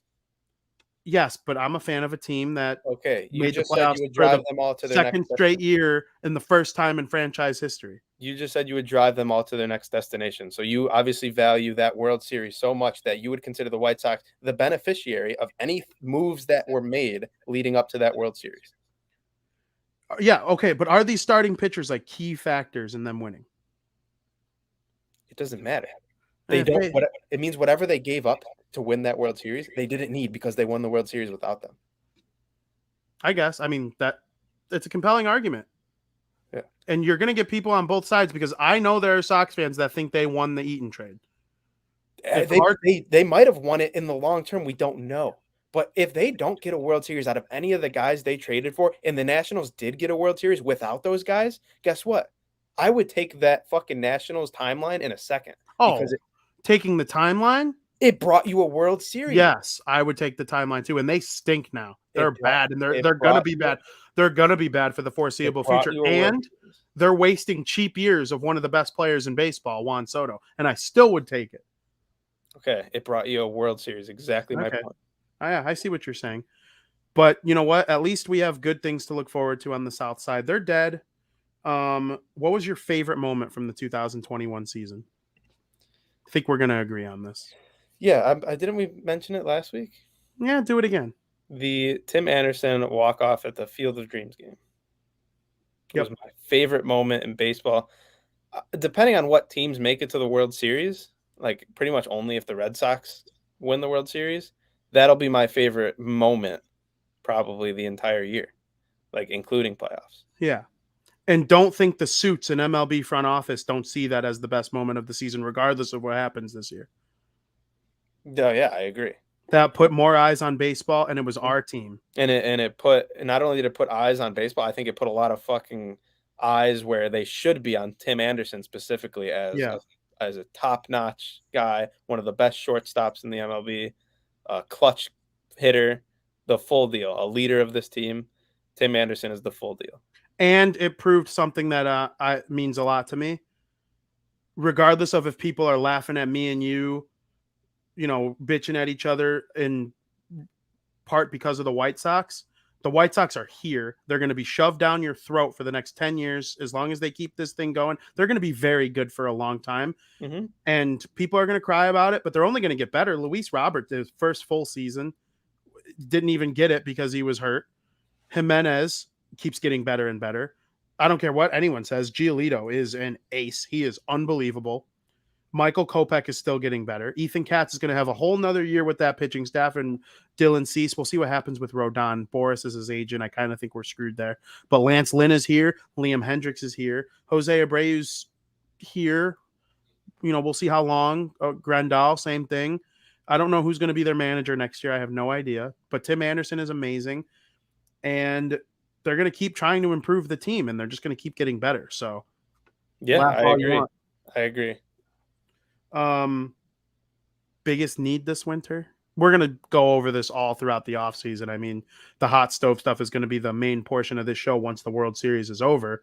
But I mean, just a quick thought on what you would go for this season if you were the Sox, based on what you saw in the playoffs and the regular season. I love everything about their starting lineup. Batting wise, defensively, I love Liam Hendricks. I think they have a number of setup men. So the answer for me is another pitcher. I would put all of my focus into having the best possible rotation. Yeah. Because come playoff time, that's what you need, and they didn't get that this year. So Yep. Lynn's numbers against the Astros are bad in his career with the Cardinals and the Rangers. It's weird. It's so weird. Like every player has like that one team. Like I'm sure if I look through like I don't know who's a great John Lester, Hall of Famer. There's probably one team that owned him, right? yeah, there's got to be. But like for some reason that's the Astros for Lynn. But he'll be back next year. He'll throw his FU fastballs all season long. Giolito, Cease. For me, the biggest need is to figure out what to do with Dallas Keuchel and replace him with someone better. I'm with you on another starting pitcher, and I would go find a second baseman. I would pay out the asshole for Marcus Semien, or even even if they brought in a guy like Baez to play second base for them, like that would be sick. And I certainly think it's possible that one of those guys chooses to come here. Chris Taylor is another interesting option. Yeah, that's kind of what I got for my early season White Sox needs. But it was a good year. It was a phenomenal year. It was a lot of ups, a lot of downs, a lot of guys stepping up, which I think was ultimately what that got them where they are. It was the next man up mentality that they had to deal with all season long. So I thought it was great. And I think they can only get better because they should win their division within the next at least 4 years. You got to figure they'll figure it out in these playoff series one of the times. Every year comes with experience. Yep. They just got great experience experiencing what they just did against the Houston Astros. And well, they got to see what the Astros do well in the postseason, and what an away ballpark is like in the postseason, the energy at your home ballpark in the postseason. Yeah, the way games are managed differently in the postseason. There's a lot that the young guys can learn from this postseason and another year of getting better because they're all young. It's not like it's an aging team, like at all. Mm-mm. It's quite the opposite. Like they haven't even scratched the surface of their potential. Yeah. So that's our eulogy to the 2021 Chicago White Sox. Came with a little fight in between because me and Joey basically said the same thing. Like the Astros, the Nationals and the Red Sox are both extremely happy with their trades right now, but the White Sox wouldn't take it back if they could. 20 years from now, they would. Huh? 20 years from now, they might have. What do you mean? If they don't win the World Series. They would not. Because they gave them a chance to win the World Series. They had no chance with their old team. Okay. But the other teams were the more beneficiaries of the trade. Yeah, I don't agree on the Nationals. I agree on the Red Sox. Speaking of stinky teams, the Chicago Cubs named a new GM. And it's an interesting move because Jed Hoyer got to hire his old position of GM. He is now the president of baseball operations. Carter Hawkins, he spent the last 14 years with Cleveland. And since 2016, he became the general manager under Mike Chernoff and president of baseball operations, Chris Antonetti. Do you have any thoughts on the Cubs hiring a new GM? Do I sound a little different or am I good? You're good. Yeah, they're clearly starting a full-on rebuild, which is kind of the direction they needed to go. So I think it can only help them, really. So we'll see where it goes. I think they're going to be much more competitive next year than they were for the majority of this year. I do not. And I'm not just saying that because I don't think Schwindel and Wisdom are going to have 900 OPSs next season. I just don't. I'm sorry. There's a reason. And I kind of do. So that's probably why. And like we talked about, they're like Madrigal's going to be good. Yeah. So we'll see what other guys kind of break out. Yeah. Well, do you agree if I'm right about Schwindel and Wisdom? Oh, yeah. If those guys stink, then yeah, they're going to suck. Well, I don't know about stink, but I just think becoming a superstar at 30 is unlikely. I get what you're saying, but I mean, normally when guys randomly at 30 like have a year like that, like they ride the wave for a while and then they come back down to earth. That's why I would trade them both now. Yeah, but how much of last year were you waiting for it to come down and it just never did? I know. Well, Schwindel was just from the trade deadline to the end of the Yeah, season. but Patrick Wisdom pretty much played all year long, Yeah. and he only got better after the deadline. Yeah, and here's the thing though, Schwindel was awesome in AAA. I just don't understand how he kept getting cut by teams. It just doesn't make sense to me how he was cut by 3 separate teams before making it his way over to the Cubs. And I know sometimes you find a home, but at 30, I don't know. I'm rooting for both of them. I love Frank Schwindel. He's so funny. He is. We're gonna try Yeah. and get him on this show. I honestly think there's a realistic shot we get both of them. So Cub fans, look out for that. Jed Hoyer is still gonna make all the baseball decisions. Like Jed Hoyer didn't make the Quintana trade or the Chapman trade or any of the moves. That was all Theo. They're the president of baseball operations. It's a little different than like hockey. Like in hockey, the GM makes the trades. In baseball, it's like kind of a collaborative thing, but the president of baseball operations has the final say. For like the Kimbrel trade and the Tepera trade and Bryant, Rizzo, Baez, Hoyer and his team collectively all made deals. But, now they're going to have Carter Hawkins' voice in there helping them. And I think it's a good move. Yeah, I pretty much agree completely with that. Absolutely. So the National League playoffs, the Braves defeated the Milwaukee Brewers by a series score of 3-1. Do you think the Braves have what it takes? Because I'm starting to brave leave. I really do think they have what it takes. I think they really impressed me. Did you say brave leave? Yeah. Is that like a thing? Is other people saying that? No, I made it up just now. I do think big time they have what it takes. The work from in game one, that first of all, the entire series, I would go ahead and say was just an unreal low scoring pitching duel. That was extremely, extremely entertaining, which usually isn't the type of baseball that I like to watch. I like a nice high scoring, 5 home run game, juiced balls. You're a simpleton. I'm a simpleton. Ball go far, me happy. But games like this, which was a lot of the Brewers and in the Braves series, especially in game one, when it was Charlie Morton versus, was it Corbin Burns on that game? Mhm. And the Brewers won 2-1. That matchup, the entire game was just, you'd go inning to inning just watching guys dice them. And that to me was so much fun to watch. And then it continued kind of all series long.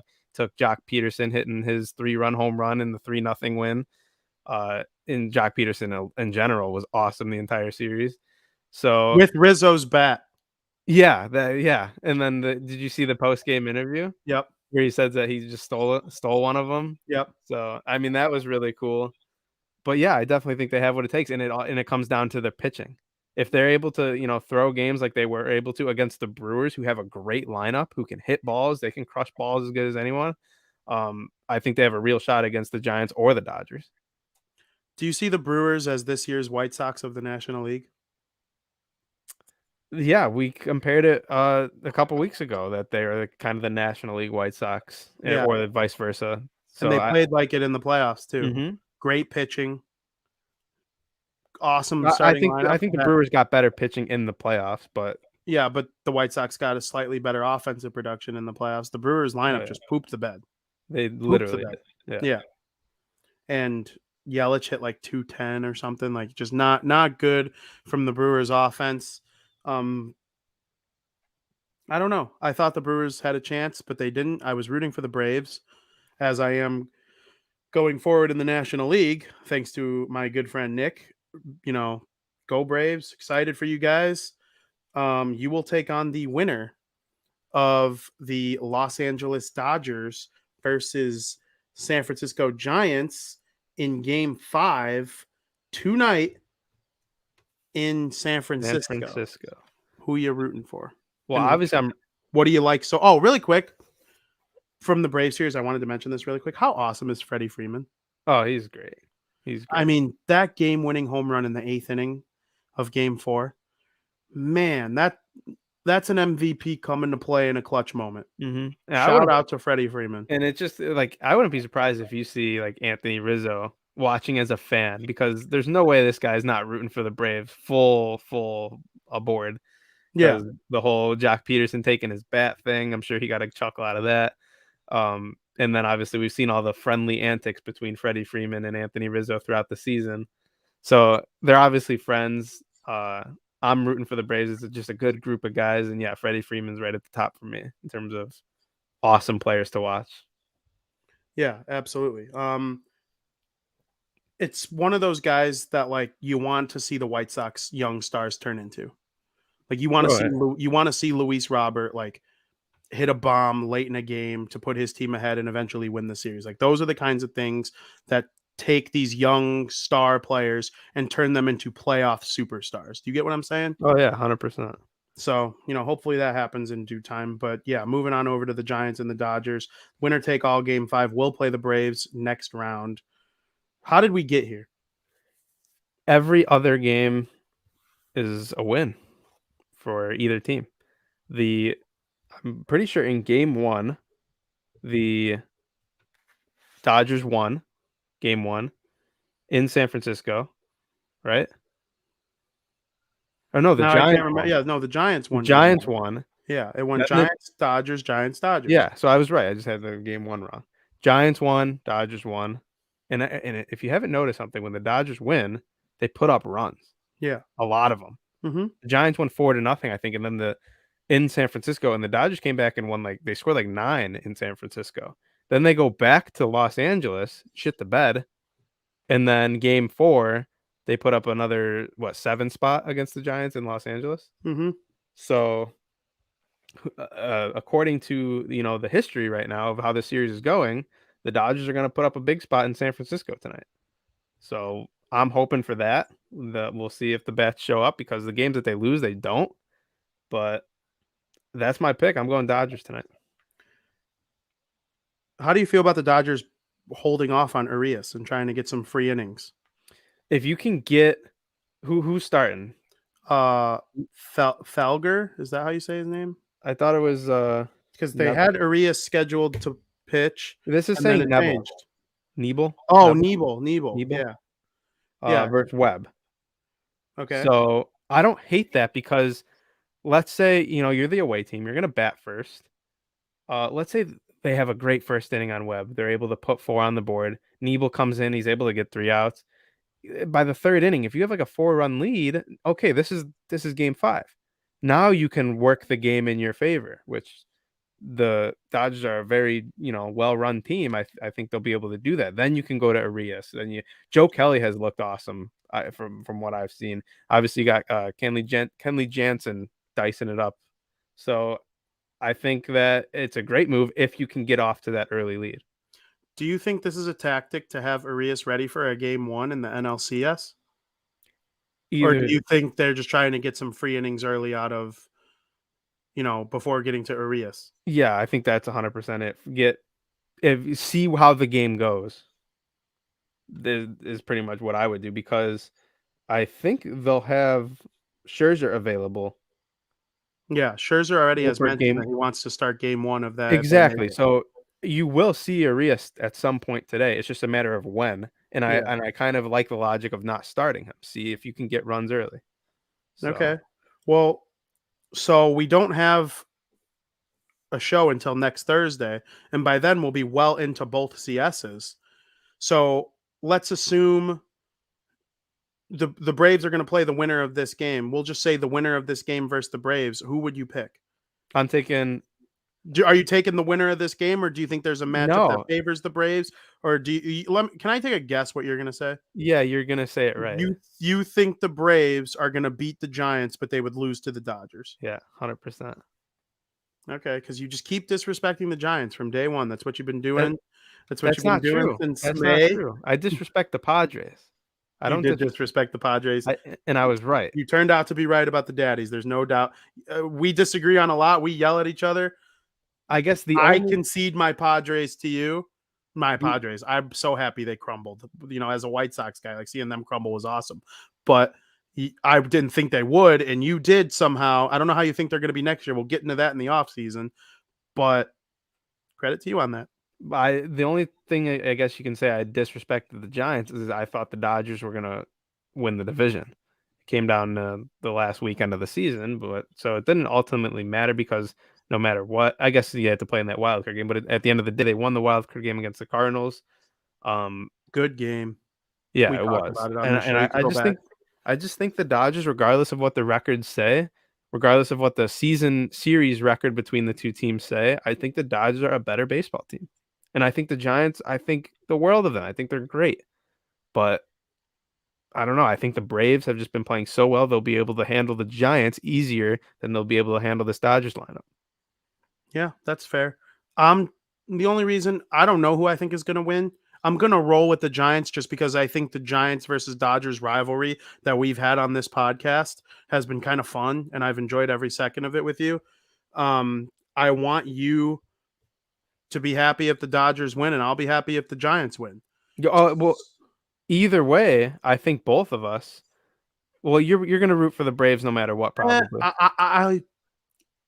I like the Giants and the Braves about equally. You know, we've always been Giants guys in this house. Yeah, and I like the Giants a lot. So like either way, regardless of what happens tonight, I'm happy because I get to either watch the Giants or the Dodgers play in the NLCS against the Braves, another team I'm very fond of. So it's just a great year for playoffs. Just one team that I don't want to see win it, and it's the Houston Astros. Same, exactly the same.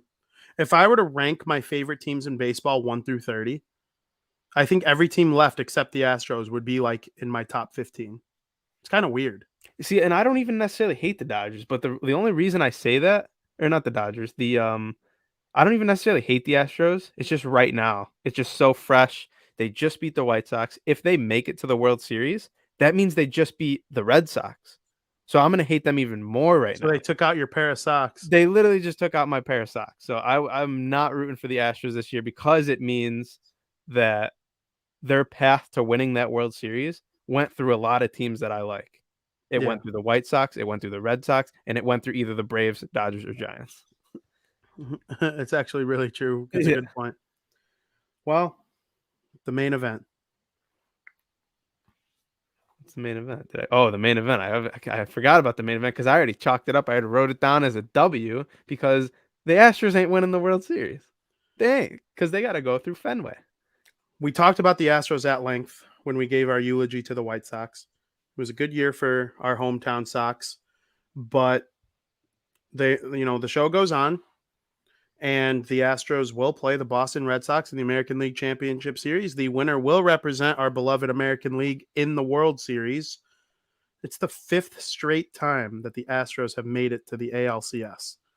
Banana lands. That's why people who like rip on the White Sox for losing to them, it's almost like, yeah, duh, of course they did. Like I can only hope that our favorite teams reach that level of like success and experience in the postseason that the Astros have. And even though all of us we see on the screen hate them, 5th straight. Yeah, they're a good baseball team. Those guys are talented. Everything about them, I think, regardless of how he managed in the White Sox here, I think Dusty Baker, he's a great head coach. It's going to be a nice little chess match with Alex Cora, because I think Alex Cora does a phenomenal job as well. And it's going to be a great series. I'm happy it's a 7-game series because it ain't going to be no walk in the park for either team. Yeah, and we both totally predicted the Red Sox would smoke the Rays. Like that wasn't even close. I predicted it. I have tweets to prove it. Red Sox in 4. Yeah, I thought it too. Red Sox in 4. You thought it too. Yeah. The disrespect. Take that hat off. You know the saying for when the Sox were playing the Astros and they were down 0-2, everyone was saying Sox in 5. Well, let's keep it going. Screw it. Sox in 5. Sox in 5. Sox in 5. I don't hate that, especially 7-game series. Baseball for me, different in hockey. I don't hate starting on the road. I don't know why I don't hate it. I think it matters more having home field advantage at the end of the day. Playing at home benefits you more in baseball more than any other sport. There's a literal rule change that's different. There's a rule change. The 9th inning. The 9th inning, batting first or second, batting whether you're bat first or not. The dimensions of the field that you're used to is different. The pitcher's mound is not is different but the same but different. The optics, the lighting, everything is different at every MLB stadium. And one of the teams that I feel benefits the most playing at their home ballpark is the Boston Red Sox. If this, you could say the same thing about almost every game.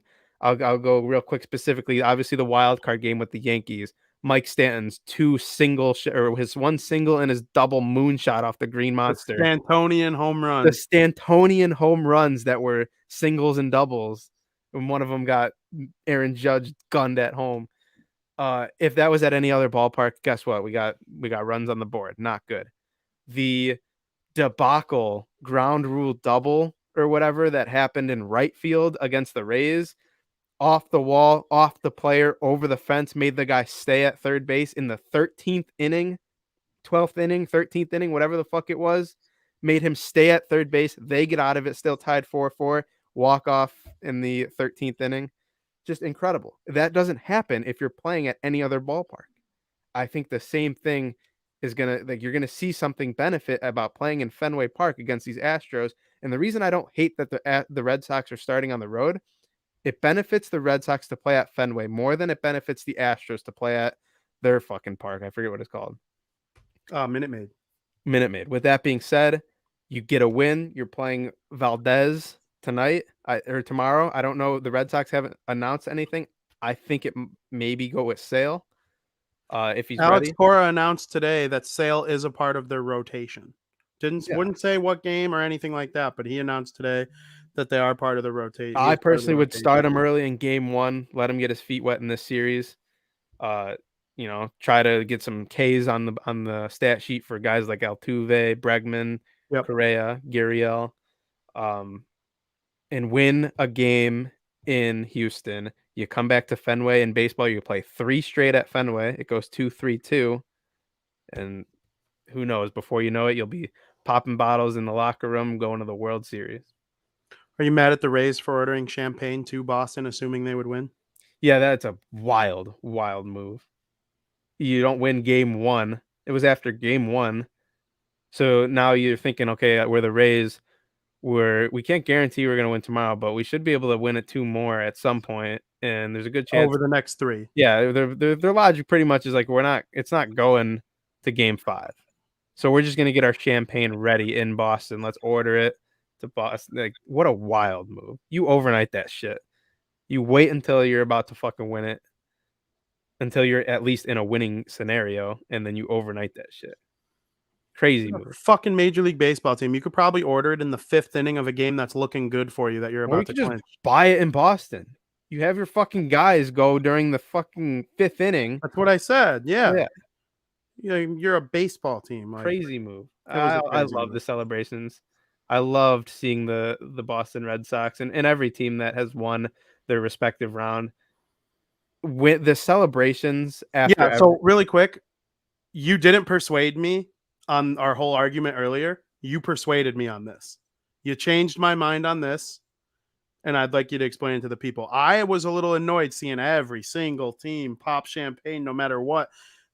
And I was kind of thinking it should be their division and the World Series. And then Joey kind of elaborated on that and kind of changed my mind on it. So go ahead. So a lot of people hate when a team, you win your wild card game. You just won 1 game to even have the privilege to play in a series in the playoffs. And you got guys popping champagne like they just won the World Series. That's not what it's about. It is. I talked about it earlier, how hard it is to win the World Series. It is so difficult. These teams are so good. It's very challenging to build a successful baseball team in the MLB. With that being said, you celebrate every single win for a reason. Every win in baseball is an accomplishment. It's not like that in other sports. You have hockey, you win the first round. Okay, you're going on to the second round. You didn't win anything. You just moved on to the second round. Okay, you win the second round. You didn't win anything. You're just going on to the third round. You finally win that third round. Okay, you won the Eastern Conference. You won the West. That's your first win. And then you go on to the Stanley Cup. In baseball, every win, you won something. You win the wild card game. You won the wild card game. Okay, you celebrate. That's a huge deal. You're going into the playoffs, even though the wild card are the playoffs. Now you got your ALDS. You win, you just won your division. You are the best team in your division, hands down. You are division champions. Celebrate that shit. You win the next round. You are now an American League champion. I think Vinny's. Are you frozen? No, I'm Oh, listening I to you. thought you were frozen. You were very in depth in this conversation. I thought you were frozen. I'm a good host listening to my You co-host. were frozen listening. You win the third round. You just won your ALCS. Now you are American League champions. Now you are You are better than half the teams in the MLB. You should celebrate even harder now. You're going to celebrate, but you're going to celebrate harder than you did before. Guess what? You're going to the World Series now. Finally, you win that World Series. It may look the same to us, to the fans, the people who see the videos on Twitter and on the news and on social media. You see those celebrations. There's not going to be one like that World Series, because to top it all off, you just won the last thing that you could possibly win. You already celebrated winning your division, your league. Now you're celebrating that World Series, and that celebration is going to be 10 times more rewarding and fun and better than the previous 3 or 2 celebrations that you just had. So I love seeing everyone celebrate their respective playoff rounds. Only in baseball, though. And division and wild card and all of it. Yeah, Their their a lot of respective champagne. round. Yeah, it is a lot of champagne. Yeah, well, I agree. I enjoyed watching our White Sox celebrate winning the division title. And I know there are some people that enjoy watching me mad about it, but it just makes me feel good knowing when those people are fans of 60-win teams that come in 4th place. And the only reason it's not last place is because the worst team in the league is in their division.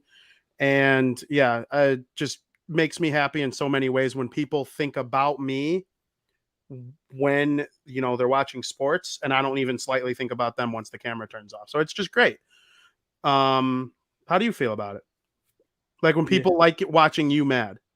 Because there are probably people who like watching you mad, like when the Bruins lose or something. I think it is kind of that way on Bard. I'm the villain on this show, and you're the villain on Bar Down for sure. Yeah, it makes me sad, but yeah. No, it makes me happy. Keep putting views and money in my pocket. We're all good here. I am excited for the rest of the playoffs. Like, I'm very excited, especially tonight, because winner take alls, they just mean something. And you see managers go through different strategic paths. And if this guy starts showing signs of weakness, he'll get pulled and they'll go to the bullpen. Like, it's literally winner take all. And you put all your marbles in the middle in order to win this game. Mm-hmm. And it'll be interesting to see what these teams do in order to win this game. Like we mentioned, seeing Urias. Yeah. Who knows what other starters might end up coming in, because like you said, you need to win this game. Absolutely. I definitely don't get upset when people bring up the Cubs. In fact, I invented a show on this network where I give the Cubs and White Sox even playing time. So that's fair. That's fine. What's your World Series prediction? The Red Sox over the Dodgers. Okay. You know what? Screw it. Red Sox over the Braves. I'll pick my 2 favorites that are left too. That's not what I did. I picked. Okay. It's just a coincidence. Yeah. It just so happened to do that. Yeah. The Absolutely. world comes full circle every time. Absolutely. Are you excited for March? Really quick. Do the White Sox play their game on March 31st, 2022? Or does it get rained out or cold out and they play it on April 1st? I mean, probably it'll get rained out, yeah. Especially because we'll be there. It'll just add another headache to our fucking adventure. That's what we do, though. That's what we do to like win division titles and have a chance to, go on and enjoy our team for the season. You put up with crap like that. You put up with people who say stuff to you and they don't know what they're talking about. You put up with devastating losses in the postseason. And that kind of reminds me, John Cusack, the complete and utter a-hole that he is. Are you allowed to root for both teams? No. And I say that with the logic of only if it's in the same city. I don't care what other teams you're a fan of. Like, you can be a Cubs fan who likes rooting for the Tigers or Because like you had a kid that went to Michigan or something. yeah, or like I'm a White Sox fan. I love rooting for the Red Sox and all the Boston teams for that matter. I have a lot of teams in hockey. Like I have a lot of teams in football that I root for.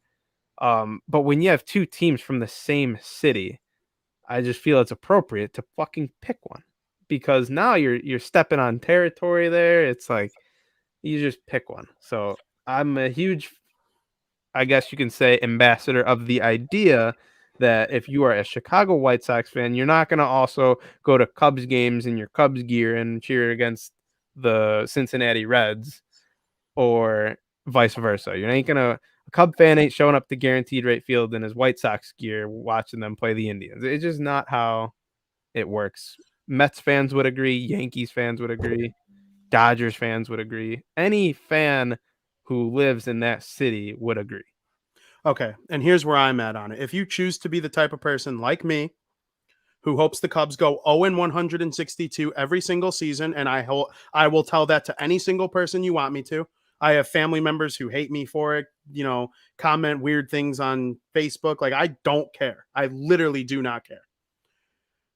But if there are people out there who kind of give a little when the White Sox do well and they're a Cubs fan, I'm cool with that. But do not have the extreme highs when the White Sox do well that a diehard fan does. If the Cubs won the World Series, you'd probably be happy for them. I wouldn't. I'd be miserable. November 3rd, 2016 was one of the worst days of my life. But you were probably like, oh, good for me. I texted four very important people to me that are Cub fans, got a nice text message from me when the Cubs won the World Series. Other than that, hated every second of it. You would probably be like, oh, good for them, right? I'll finish what you're saying. I'll say what I think about okay. That. And I'm cool with that. But do not ignore the White Sox during 100 loss after 100 loss rebuild. And then when they World Series show up to my parade. Get out of here. John Cusack, you were there in 05 when they won the World Series. And then you were like grinding hard with the Cubs in 2016. And then there you were at Guaranteed Rate Field experiencing just the highs. He only takes the highs. There are no lows for John Cusack. He don't know the Nicky Delmonicos and the Odrisamar Despaignés and all the weirdos who played for the White Sox who absolutely stunk as placeholders while they were trying to develop Moncada and Jimenez and Robert. Me, I didn't sit there at Wrigley Field watching who's the one idiot who they played, Descalso or whatever. I'm just naming random Cub depth players, watching guys like that pitch for them. Feldman, guys like that who were just awful. David DeJesus. I didn't sit there and grind those games. I laughed at them when they lost those games. But I also didn't show up to that parade in 2016. I don't belong there. So, I don't know. I can't ever get on board with that.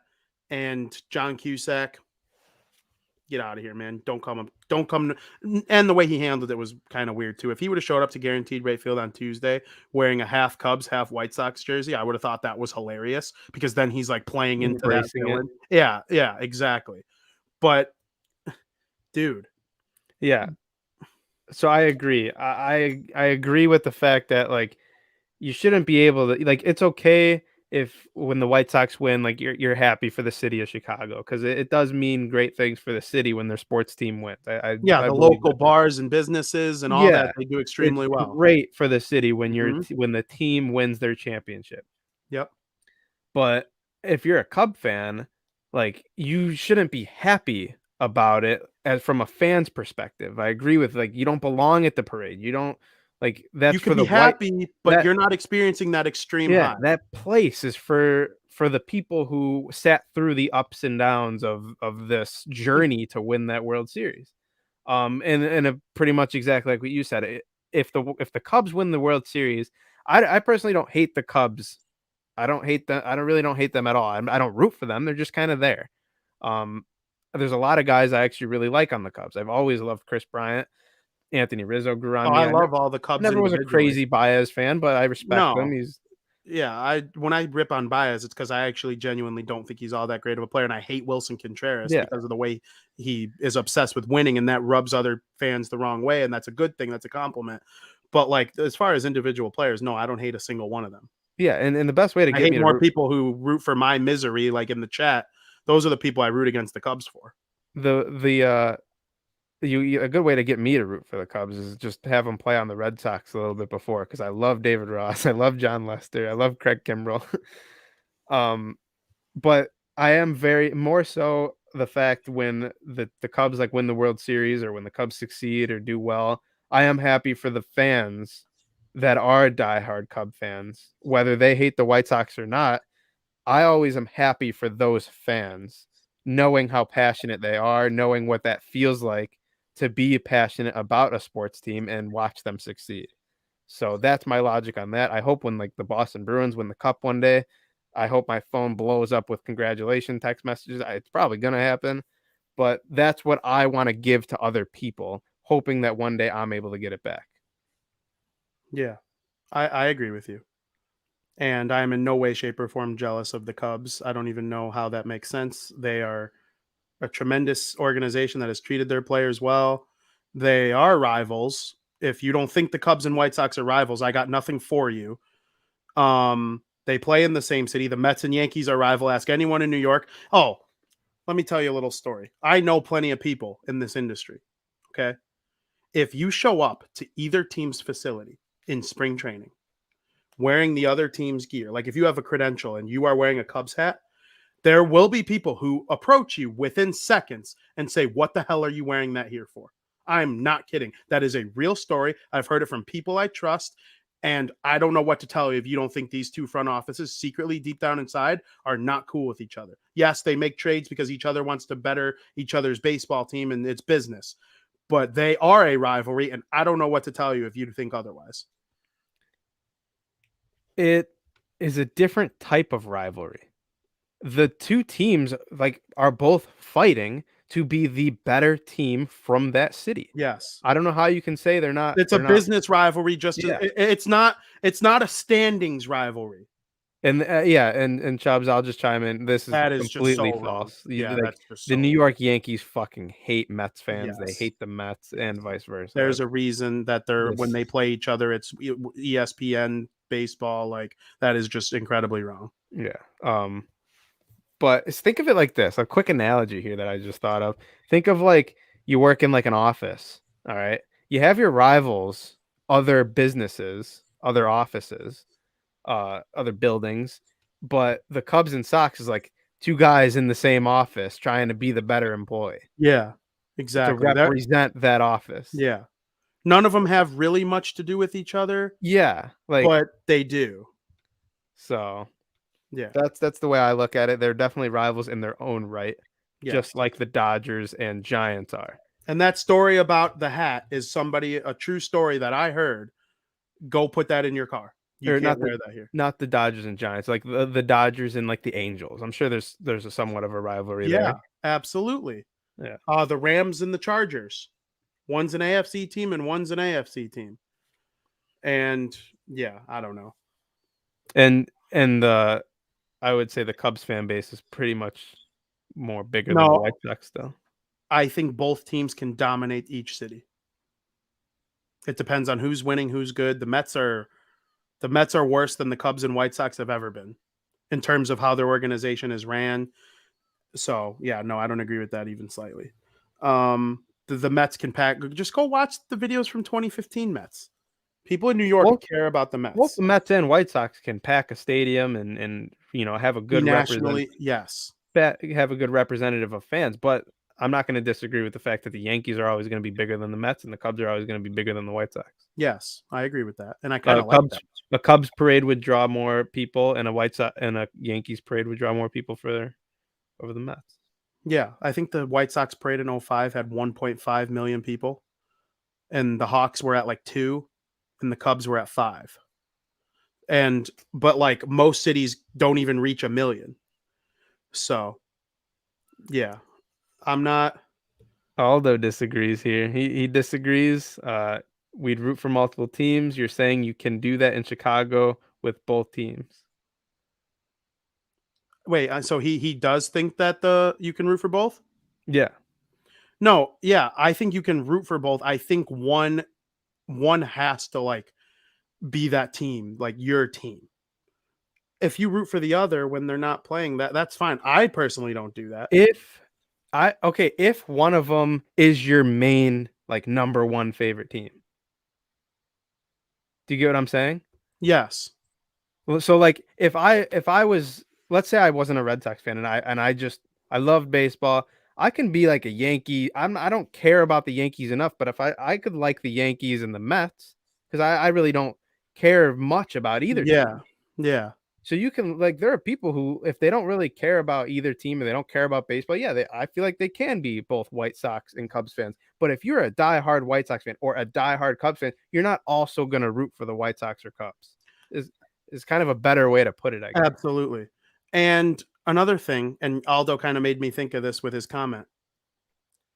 If you're spending your damn money, you spend it on whatever the hell you want. That's another thing I'll say. So I think Cusack did claim to root for them both equally. I think that's what the beef was with him and White Sox Dave.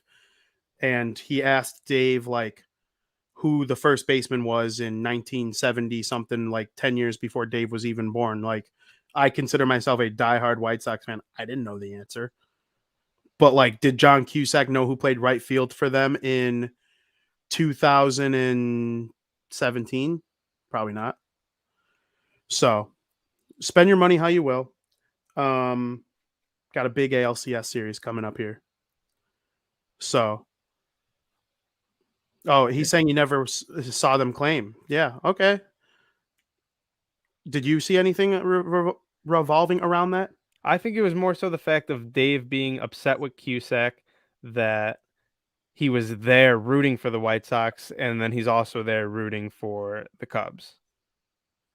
Yeah, So absolutely. Have you ever seen a Cusack movie? no, I haven't. What movie is Aldo referring to where he plays Shoeless? 8 Men Out?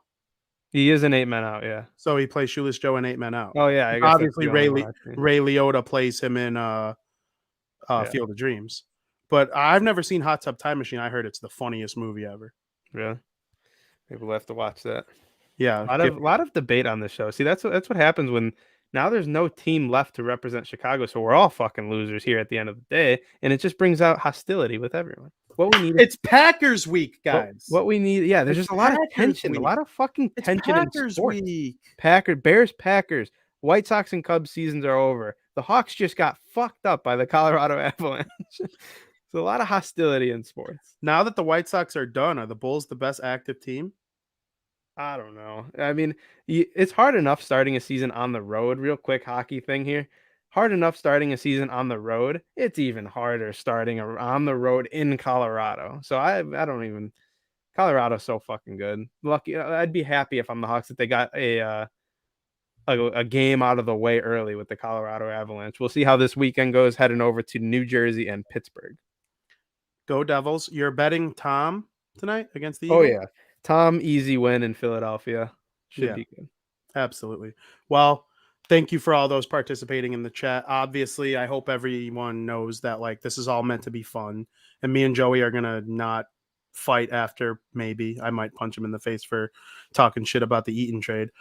But I don't know. It's all in good fun from me. Cusack can go spend his money on whatever the hell he wants. I don't care. He also just wants to be in the public eye. I didn't realize how big of an actor he was considered in the 80s and 90s. So 1.1 million Twitter followers, like he did something right. Yeah. And maybe we'll have White Sox Dave on to talk about it because that'd be kind of funny. Yeah, right. Hearing his side of the story. But, anyway, thank you for listening. Make sure you follow at Joey Parisi on Twitter and at Vinny Parisi on Twitter. And as always, thank you for listening.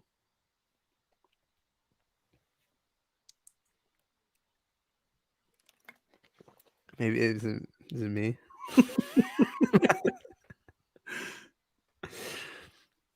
Do it. Yeah, I'm going to it. I'm not ready for this. Well, maybe instead of drinking your water, you.